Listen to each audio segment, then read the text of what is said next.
Burgle Brothers is a co-op game that has 1 to 4 players breaking into buildings to steal valuables. Watch out for guards. Let me show you what I mean by using the beginner rules. Remove room tiles with a black circle in the bottom right. These are advanced rooms. Take the remaining 28 tiles, shuffle, and place in 2 equal face-down piles. Shuffle in 1 safe and stairs tile into each. Make 2 4x4 grids out of those piles. Use the instruction booklet or this video to set up the walls using the wooden sticks. Sort the patrol cards by their floor number. You'll remove some cards if you're playing with fewer than 4 players. Shuffle the decks, then put them face down near the floors. Put a guard meeple and red die near these cards. Set 2 pips for the first floor guard die and 3 for the second floor. Guards will move the number of spaces matching their dice and go toward the room shown on the cards. Separate and shuffle the event, tool, and loot decks. You'll draw an event card if you only use 2 of your 4 action points. Get tools from breaking safes and from certain rooms. Loot comes from the safes. Take 3 stealth tokens, a character card, and matching meeple.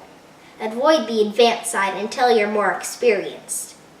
You have 4 actions per turn. Peeking or moving to an adjacent tile will be your main ones. Abilities or room actions will be how you spend the others. Flip the first floor's patrol card and put the guard there. Players decide on a starting spot. Flip that tile and put a downstairs token on it. Ignore any card effects. If you return to the space, follow the tile rules. Flip the next patrol card and put the guard die there. The guard follows the shortest route, usually clockwise, to get there. Once there, flip the next patrol card and continue. If the guard enters your space, discard a stealth token. If that happens when you're out of tokens, you all lose. The goal is to break into each floor's safe, then escape to the rooftop. To crack a safe, roll dice. You can spend 2 actions to add a die, which cannot be done twice on a turn, and 1 action to roll the dice. If your rolls match the bottom right numbers of the revealed tiles in the same row and column as the safe, you cracked it. Take a loot and tool card and add 1 pip to the guard die for your floor and all floors below. Move on to the next floor.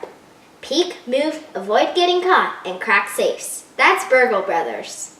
Depending on the scenario, this game can take up a lot of space or a little. It's not the decks and player spaces, but the floors. 3 floors definitely need a rectangular dining room table.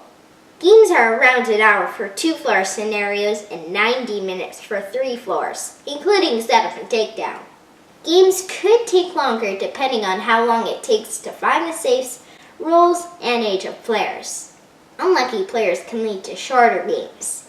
If the kid can read, they can play the game. The rules are simple and are on reference cards. Everything else is on the room tiles and cards. The issue will be planning and decision making. When do you use your ability? Where will you move? Is it worth skipping your last 2 actions to draw an event? Where is the guard likely to move? I wouldn't play this with kids younger than 8. This didn't happen in a game I played, but I wanted to share it anyhow. My mom, dad, and our friend Norm were playing this for the first time. They were doing alright at first, but things started falling apart quickly. Norm was out of stealth tokens and was being extra careful. They were desperate to find the safe, and Norm went into a tile blind. It was the walkway. He fell to the floor below.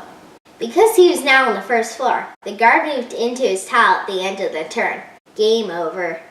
One of my favorite mechanisms is variable player powers.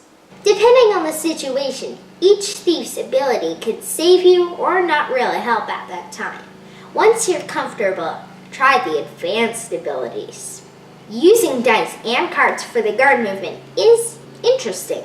They'll move toward their target, but alarms will get their attention. They'll move 1 pip quicker toward it. That's not always a bad thing. Guards will permanently move 1 pip quicker once you've gone through their patrol deck, and again once you've broken into the safe. Tough, but fun. I love that tools are good, events can be good or bad, and the loot penalty is very annoying.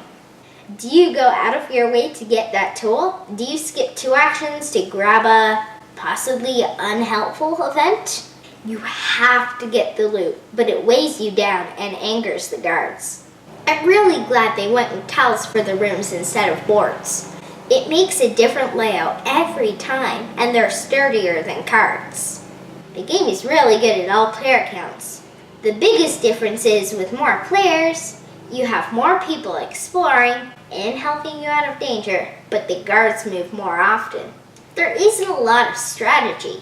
You're reacting to everything, the layout, the guard movement, the events, and so on. It's like a moving puzzle. Burgle Brothers is really good. The variables set up a number of floors, basic and advanced skills, and scaling at different player counts means this will hit our table a lot. The amount of luck won't be for everyone, and there's the issue of table space. There is an app for phones, though we haven't played it. There's also a wooden tower so you can build upwards instead of spread out. My dad spotted a 3D printed one in a Board Game Geek forum. In other words, there are many ways to enjoy this game, if you think it looks like one for you and your family.